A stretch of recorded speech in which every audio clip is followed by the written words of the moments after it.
কালিমায়ে তাওহীদ, লা ইলাহা ইল্লাল্লাহু ওয়াহদাহু লা শারীকা লাহু লাহুল মুলকু ওয়া লাহুল হামদু ইউহয়ী ওয়া ইউমীতু ওয়া হুয়া হাইয়্যুল লা ইয়ামুতু বিয়াদিহিল খায়র ওয়া হুয়া আলা কুল্লি শাইইন কাদির।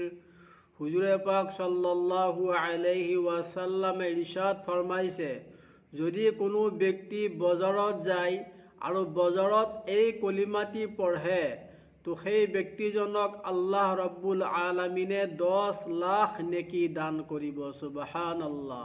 আৰু 10 লাখ গুনাহ মাফ কৰিব, 10 লাখ দৰজা বুলন কৰিব, আৰু সেই ব্যক্তিজনৰ কাৰণে জান্নাতত এটি ঘৰ বনোৱা হ'ব। সুবহানাল্লাহ।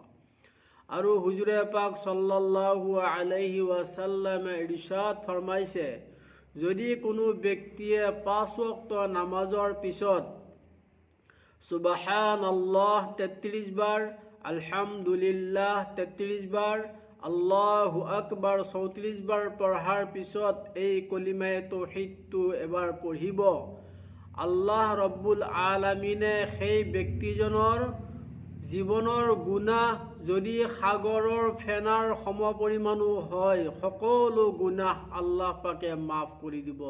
সুবহানাল্লাহ। আল্লাহ পাকে আমাক এই কলিমায়ে তাওহীদটি বেছি বেছি কৰি পঢ়িবলৈ তৌফিক দান কৰক। আল্লাহুম্মা আমিন।